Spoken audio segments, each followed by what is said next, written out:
每回领粥，我都得抓把土面撒进碗里，指尖搅个均匀，你再狼吞虎咽灌下去。旁人都说掺了土的粥顶肉能撑过这徭役的漫漫苦日子，可今日我揣着空荡荡的肚子，瘫坐在地，连领粥的力气都没了。这具穿越过来的身子实在太差，连日的重活早把他熬得油尽灯枯。急促的呼喊声传来，是弟弟凌月，他喘着气蹲下身，掌心摊开半个糙面馒头，快吃！我今日就抢到一个，另一半给爹了。我抬眼看见不远处，父亲靠在草垛上，脸色蜡黄，气息微弱。凌月自己碗里是那碗混着土的稀粥，正小口小口的抿着。我接过馒头，慢慢咀嚼。哥，你今日好像不太一样，比往常有神采了。罢了，有神采又能怎样？咱们干这种苦差事的，注定命如草芥。我没应声，目光落在不远处堵得严严实实的河道上。连日暴雨引发泥石流，把这南下的漕运要道堵了个水泄不通。最要命的是，皇帝南巡的船队20日后便要打这儿过，工期迫在眉睫，监工们催命似的赶工，哪还顾得上我们这些徭役的死活？可我前世是水利专业的高材生，看着眼前的淤塞，非但没半分绝望，心底反而涌起一股抑制不住的兴奋。我一把攥住林月的手腕，月儿，我有法子，能提前疏通河道，带我去见监工，我能救咱们出去。凌月却像被烫着似的猛地缩回手，脸色煞白，远处就传来一阵惨叫。我循声望去，只见一个老汉跪在监工面前，磕头如捣蒜。大人，小的有法子能按期完工，只求上顿饱饭。那监工名叫王虎，生得凶神恶煞。老东西，骗饭吃到老子头上来了！真有法子早不说。一边又一边，抽的老汉惨叫连连，没一会儿就没了动静，软趴趴的倒在地上。我浑身一僵，后背瞬间浸满冷汗。方才若是我贸然上前，此刻躺倒在地的，怕就是我了。正后怕时，眼前突然闪过一幅诡异的画面：凌月红着眼抢了几个馒头，转身就被几个监工打翻在地，拳脚相加。而不远处，我和父亲躺在草席上，气息奄奄，眼看就要咽气。我以为是饿花了眼，可下一秒，几行猩红的字突兀地浮现在眼前：觉醒技能，命数秤，与他人接触可窥见其近期命运，代价消耗自身寿元，本次窥探消耗寿元3月。一阵剧烈的虚弱感袭来，我险些栽倒，可缓过神后，我反而笑了。走，陪我去见王虎。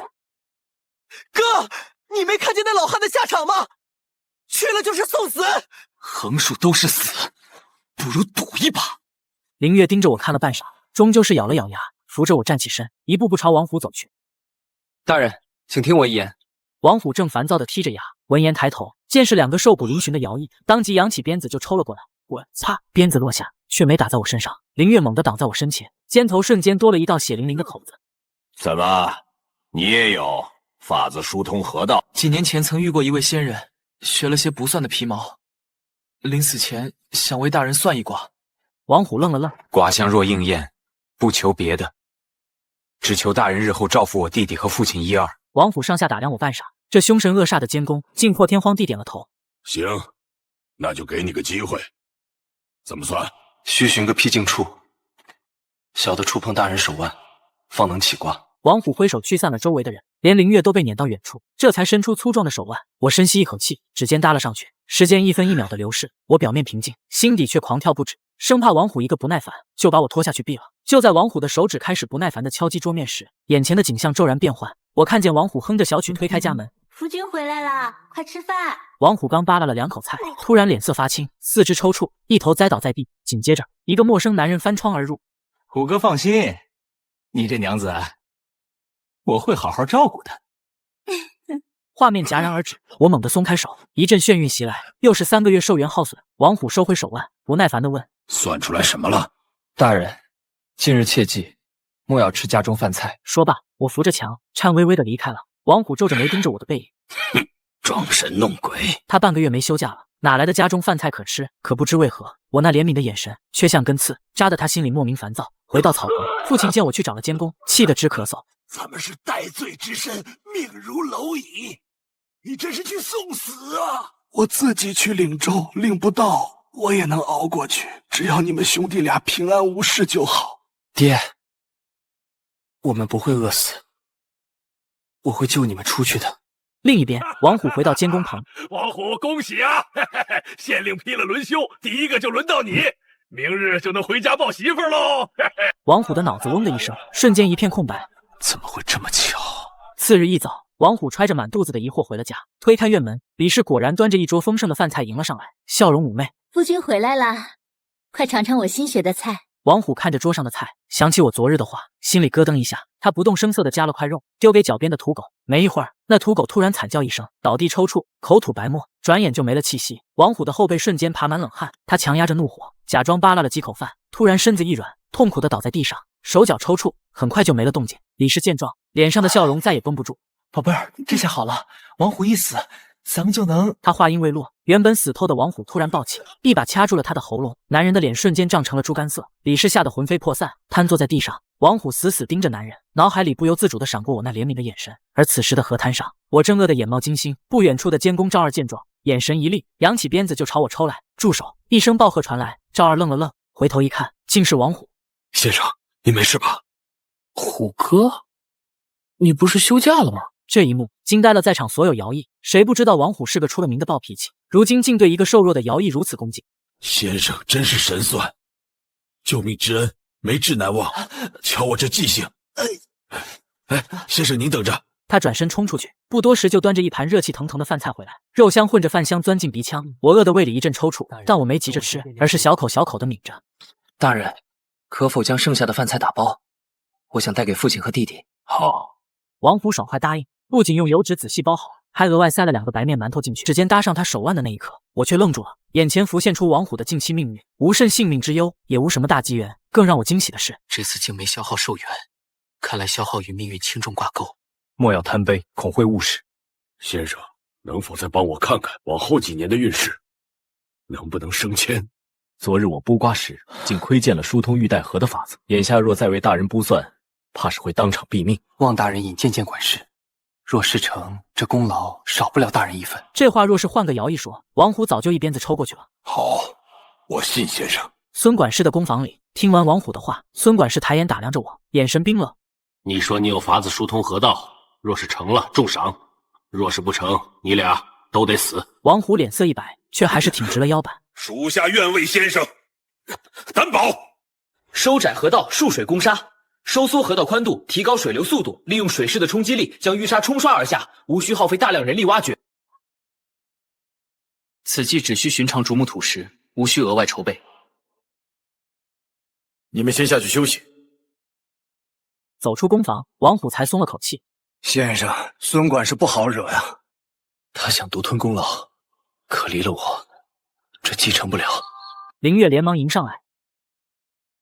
王虎没为难你。这是哪儿来的？林月接过油纸包，却没有立刻打开，只是抬眼望着我，眼神里满是复杂。他知道他的哥哥真的不一样。我警惕地扫了一圈四周，不远处几十双眼睛饿得发绿，伴着此起彼伏的吞咽声，满是觊觎。我见状反倒抬高声音：“你们看那边！”赵虎正端着碗立在那儿，粗壮身影透着摄人气势，再加上凌晨紧绷的姿态，几个蠢蠢欲动的人当即缩了回去。父亲颤抖着撕下一小块腊肉，浓郁的油脂香让他几近哽咽。凌晨咬下一大口馒头就着肉，脸上露出半月来最满足的神情。曾决意牺牲自己的父亲眼中重燃希望。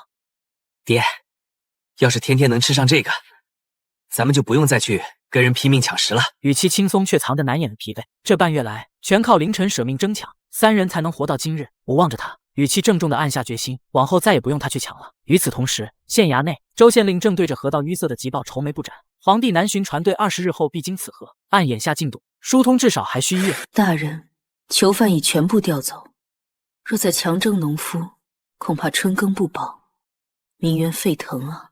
这横竖都是死啊！就在周县令无计可施时，下人来报，督工的武管事求见。周县令本想呵斥，却被苏婉劝住：“大人且慢，武管事为人稳重，此时求见，或许真有良策，见见也无妨。”武管事风尘仆仆闯入，带来了疏通河道的法子。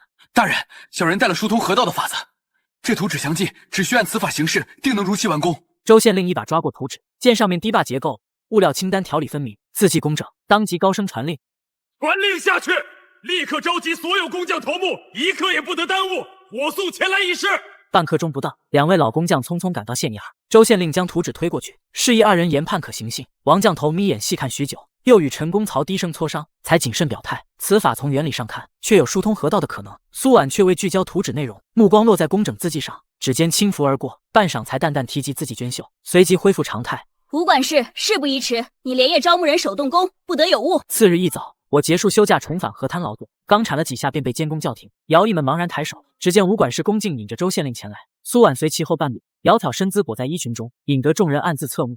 凌晨，拿着，这是武管事特意赏你的，快收好，别让人瞧见。他望着我平静的模样，暗自叹息，深知功劳被夺，这般镇定反倒可能招来杀身之祸，却不知武管事早已踏入我部下的圈套。周县令叮嘱武管事务必成事，后者拍胸担保，转身便依照我的讲述下令：都给我听好了！第一组立刻往下游去300步，在那里开挖导流渠。快！第二组把柳条和石龙都运过来，顺着这2道堤坝往下填，把水流给我逼到中间去。徭役们即刻行动。周县令望着寒酸的物料，眉头紧锁。大人不必忧心，水势已聚，成效立等可见。周县令目光在他纤腰上稍作停留，才不舍移开。武管事望着渐窄的河道，满心都是县令褒奖与升迁前程，仿佛已看见淤沙被冲尽。待河道收窄至3成，水流骤急，猛烈冲刷着下游淤沙，泥浆快速消散。众人惊呼此法神效，武管事狂喜，唯有我嘴角勾起一抹冷笑。下一刻，意外骤然降临。看最后，发要塌了！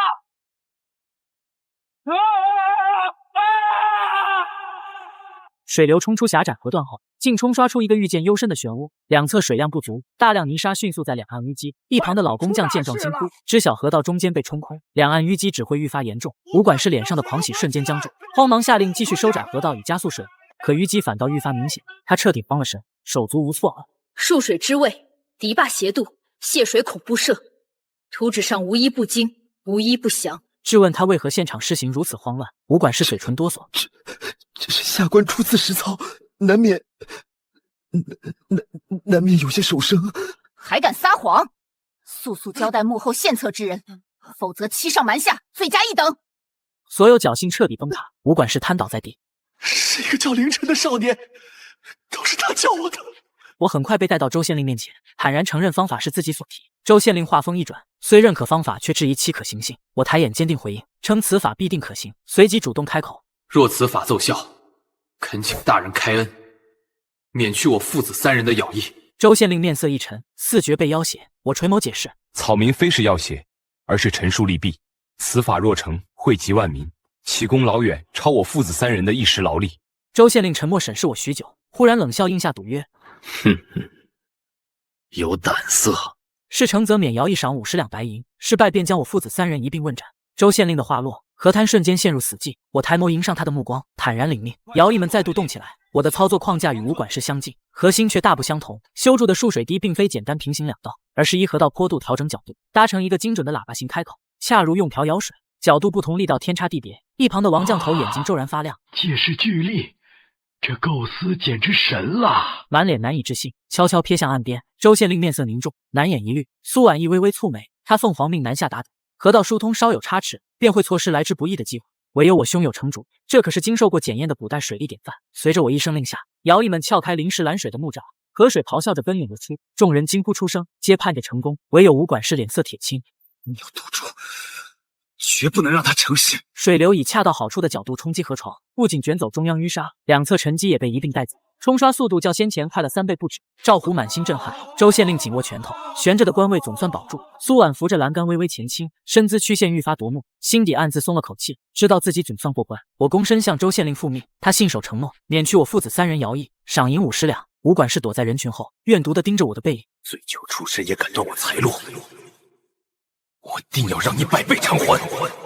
此时，苏婉也缓缓朝我走了过来。苏婉缓步走来，周身透着高高在上的成熟韵味，撩得在场男子目光尽数粘在他身上，就连妻妾成群的周县令也不由自主地滚动喉结，下意识松了松领口。众人皆以为他要给我赏赐，他却忽然问及图纸上的字迹是否出自我手。我微怔片刻，如实应答：既然字是你写的，那我便送你一份大礼。说罢便转身朝人群走去。就在众人茫然之际，他骤然抽出身旁护卫的佩刀，动作干脆利落，刀尖径直刺穿武管事前胸。周县令又惊又怒，武管事是他心腹，这女人竟说杀就杀，全然不把他放在眼里。苏婉却无视他的怒吼，收回染血的刀，淡淡提及自己手生，险些没能一刀致命。他转向我，留下一句意味深长的话：斩草须除根，这大礼你可得收好了。而后他才看向周县令。哎呀，周县令方才是在喊什么？我这一心半插，竟是没听清。周县令胸口剧烈起，碍于他宫中的身份不可发语，只能压下不甘，附和他处置得当。苏婉轻笑一声，迈步离开。途经我身边时，这几日回去吃饱些，养足了精神。过几日我可是要来取东西的。我望着苏婉远去的背影，神色古怪。他要什么东西？竟还特意叮嘱我养好身子。压下心头疑惑，我将树水攻杀的后续事宜交代妥当，便带着父亲与林月离开河滩，用赏银租下一处简陋小院安顿。一番饱食酣睡后，身体渐渐恢复元气，我才得以静心思索未来。这是大前王朝，起初我只想凭穿越之势赚些钱财，做个逍遥富家翁。可河滩上层层欺压的景象历历在目，监工具管事，管事怕县令，无权无势，财富不过是催命符，而科举入仕便是最正统的掌权之路。我向父亲提起此念，却被泼了冷水。我们因得罪豪强，遭诬告勾结水匪，身负罪名，按大前律法，3代之内不得参与科考。强烈的失望与无力涌上心头，我攥紧拳头，暗下决心，既能带家人脱徭役，便定能洗刷冤屈。何况我还有命数秤这一仗。思索翻案之法时，苏婉已然到访，身边侍女捧着紫檀木盒，我上前躬身行礼。她见我梳洗干净后，一表人才，气度不输权贵公子。她带着侍女进了房间，开门见山要向我求一幅字。侍女随即打开木盒，里面是一套上等文房四宝。我暗自松了口气，庆幸并非预想中的棘手事。询问他想写的内容，苏婉却迟疑片刻，只说只要自己好看便好。我心头一动，瞬间猜出了他的深层用意。我已然洞悉，苏婉本不懂书法，不爱笔墨，此番求字定然是为了送人，且能让他这般郑重登门的，必是位大人物。我愈发恭敬，询问字是否用于馈赠，以及对方喜好。一旁侍女暗自腹诽，觉得我一个罪囚出身，能得苏婉求字已是抬举，竟还敢挑3拣4追问细节。对方是为德高望重、酷爱书法且潜心育人的老者。我不再多问，潜心思索。苏婉只重字迹美观，却不知书法贵在书意合一，结合眼下春耕时节，又要契合老者育人身份，须得高雅含蓄。片刻后，一首绝句便在脑中定格。侍女见我久未动笔，以为我在装模作样抬高身价，鄙夷更甚。可当我提笔落墨，她瞬间睁大了眼，笔画遒劲，撇捺如风，一种她从未见过的字体跃然纸上。正是好雨之时节，当春乃发生的诗句。侍女不懂诗意，却被字里的挺拔清贵打动。苏婉目光落在纸上，眼神骤亮，当即示意侍女小心卷起字画收入木盒，随后将那套上等文房四宝赠与我作谢。两女刚走，父亲便从隔壁屋探出头，询问苏婉来意，疑惑她为何带笔墨来求字。我将用过的笔进入笔洗，告知缘由。父亲满脸难以置信，直言我的字竟能被苏婉看中，还被这般珍视，实在不可思议。我淡淡一笑，并未向父亲解释，望着苏婉留下的文房四宝，心中了然。这些物件虽价值不菲，但能换我一幅受精体书写的诗句，终究是他赚了。另一边，苏婉与侍女回到住处，桌案上早已摆着7、8幅书法作品。他本就不懂书法鉴赏，此番搜罗这些，只为能有一幅入得苏老眼，求苏老在陛下面前美言几句，帮他摆脱宫中不上不下的尴尬处境。侍女劝他费尽心思搜罗的作品，总有1、2幅能合苏老心意。苏婉却苦笑摇头。苏老是3朝帝师，虽已告老还乡，却见惯了名家真迹，寻常作品根本入不了他的眼。他起初只想投其所好，可真当作品备齐，反倒没了底气。终究，苏婉还是决定豁出去一试，成败全看天意。他让侍女一同整理作品，将名气高最有把握的放在最上面，名气低微的则置于下方。整理到最后，只剩下我那幅毫无名气的字。主子，这幅字咱们也带上吗？执笔者终究只是个卑微的徭役。最终，他还是决定带上，却悄悄将其压在了最底下。桌案上最顶端是制式翰林的公楷，最下方则是我那幅毫不起眼的瘦金体。能否撞上大运，全看此番馈赠的机缘。林府书房内，林老正与孙女林婉清闲谈。林婉清提及玉带和疏通所用的数水攻杀之法，赞叹其巧妙，更感慨提出此法的竟是个年轻徭役，惋惜这般实干之才多为江湖出身，难登朝堂。林老笑着打趣，说孙女向来偏爱读书清俊之人，如今年岁渐长，终身大事也该上心。林婉清直言，爷爷曾应允她，婚嫁之人需才学胜他一筹。林老闻言苦笑，孙女才华横溢，诗词书画无所不精，寻常男子根本入不了她的眼。大前近年文风衰败，能与他比肩的年轻才俊更是难寻。正闲谈间，老管家在门外禀报，苏婉地铁求见。苏婉，又是这些攀附权贵的官场之人不见，就说我身体欠安，让他回去吧。林婉清却劝道，苏婉毕竟是奉旨办差，不如见一面，听其所言再打发不迟。林老碍于孙女情面，终究点头应允。片刻后，苏婉捧着紫檀木盒走进书房，躬身行礼完毕，林老便语气平淡地直奔主题，询问他此行用意。苏婉也不遮掩，满怀期待地取出盒中第一幅书法作品，恭敬呈上。林老看着苏婉呈上的第一幅字，淡淡点评，称难得他寻来周翰林的墨宝，只是周翰林晚年腕力衰减，这幅算不得精品。苏婉心头一沉，强装笑意，连忙取出第2幅。可林老接下来的话，让他的笑容瞬间僵在脸上。上月他亲自携此作登门，已被我拒之门外，你竟又拿来。苏婉尴尬不已，心中的希望几乎破灭。后续几幅字，林老的点评愈发简短，还带着几分不耐。正要端茶送客时，目光却骤然一凝，他盯着最底下那幅字，惊叹其瘦劲如刀，撇捺如钩，竟是自己从未见过的字体。虽笔法稍显生涩，却有开宗立派的气象，暗自猜想作者定是在开创新书体。才略显生疏。苏婉彻底惊呆了，万万没想到自己最不看好的一幅字，竟被林老看中。一旁的林婉清随即解析诗句，称随风潜入夜，润物细无声，是称颂林老的教化之功，如春风化雨，润物无声。林老听后满心欢喜，当即吩咐管家将字装裱，挂在书房。对苏婉的态度也温和许多，承诺陛下南巡时会提及他迎驾的辛苦。苏婉喜出望外，躬身谢恩，心中对我满是感激。想起我清俊的面容，心头莫名悸动。这时，林老忽然开口，询问这幅字的作者是谁。苏婉神色一僵，带着几分尴尬告知林老，这幅字并非名家所作，而是献上漱水攻杀之法的凌晨所写。竟然是他！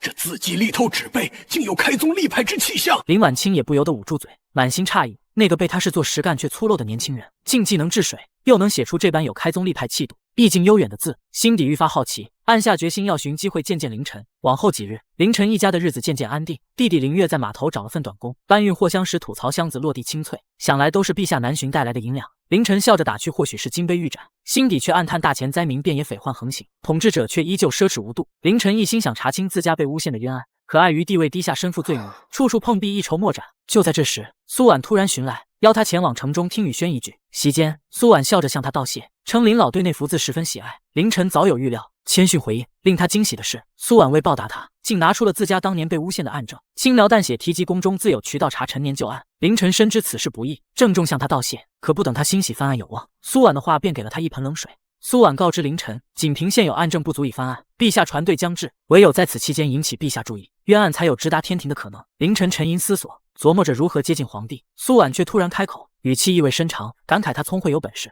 窝在小城太过可惜。说话间离他极近，淡淡的幽香萦绕鼻尖，让凌晨微微恍惚。告别苏婉回到家中，凌晨发现多日未见的赵虎早已等候。赵虎称要请他吃饭，报答当初的救命之恩。凌晨瞬间明白，赵虎是尝到了他神算的甜头，想刻意维系关系，便爽快应允。赵虎虽粗莽，却在当地有根基，消息灵通，或许能派上用场。席间，赵虎提及多亏凌晨的漱水攻杀法，河道如期疏通，刚好能迎接皇帝船队，还说自己被安排去码头接驾维持秩序。酒过3巡，赵虎果然恳请凌晨为他算一卦。凌晨想起上次算卦无大碍且好受不多，便伸手搭在他手腕上。片刻后，凌晨被眼前的画面吓坏，赵虎倒在接驾码头，四周满是喊杀声，画面骤止，强烈的虚弱感袭来，此次好受远超以往。赵虎见他脸色惨白，连忙询问。凌晨委婉劝他不要去码头接驾，赵虎却因赏钱丰厚，有禁军护卫，不愿放弃。凌晨知多说无益，匆匆告别后直奔县衙。州县令却勃然大怒，认为他妖言惑众，将他轰出县衙。凌晨只好转而去找苏婉，路上却猛然想起一个关键细节。凌月那句货箱落地声清脆的吐槽，让凌晨骤然醒悟，那些箱子里根本不是皇家器皿，而是刺杀皇帝的刀剑兵刃。赶到苏婉住处，起初苏婉也不信他的警示，可当听到码头传来异样动静，多年为官的警觉让他立刻绷紧神经。苏婉没有追问他消息的来源，当即召来侍女低声吩咐妥当，又取出令牌交给心腹护卫安排部署。看着他雷厉风行的模样，凌晨心中的慌乱稍稍平息，却仍难言忐忑。接驾之日如期而至，码头旌旗招展，人声鼎沸。州县令望着披坚执锐的护卫，早已将凌晨的警告抛到九霄云外，笃定不会有意外发生。可就在皇帝现身的瞬间，10几个小贩模样的人突然甩掉护卫，亮出淬毒弩弓，就连维持秩序的护卫中，也有数人悍然倒戈，撕裂防线，场面瞬间陷入混乱。州县令面无血色，僵立当场，满心悔恨。关键时刻，码头两侧冲出苏婉预先埋伏的护卫，龙船上也藏有高手现身迎敌，一场刺杀转瞬就被控制。皇帝震怒，厉声问罪州县令。苏婉则因护驾有功，终于获得皇帝赏识，心中对凌晨的感激更甚，而更大的惊喜还在后面等着他们。皇帝得知凌晨既精通水利，又有护驾之功，亲自召见了他。凌晨趁机呈上翻案证据，详述林家蒙冤的始末。皇帝当即命随行刑部官员彻查。3日后，冤案大白，林家冤屈彻底昭雪。林老十分赏识凌晨，赞叹他既有实干之才，又兼通文墨。老夫想收你为关门弟子，将这一身所学倾囊相授，你可愿意？师父在上，受弟子一拜。皇帝龙颜大悦，特赐凌晨同进士出身，准入工部任职，随林老潜心学习。1个月后，凌晨赴京前夜，苏婉私下为他送行，留下一句暧昧叮嘱，言明自己在京城等候他。弟弟凌月听从凌晨的建议，决意投身行伍从军历练。临别之际，父亲望着凌晨，满脸欣慰，感慨林家冤屈的喜，叮嘱他往后好自为之，踏实前行。10几年转瞬即逝，凌晨已然位极人臣，成为权倾朝野的当朝首辅。1日清晨，天刚蒙蒙亮，凌晨从家中床上悠悠醒来，只见苏婉已立在床边梳洗，语气带着初醒的威雅，条理清晰地叮嘱他早朝需留心的3件奏书事宜，依旧是那副执掌公务、参与机要的干练模样。此时，被子中的林婉清朦胧转醒，软糯地往凌晨怀里缩了缩，轻声念叨着，提醒凌晨昨日未写完的诗句。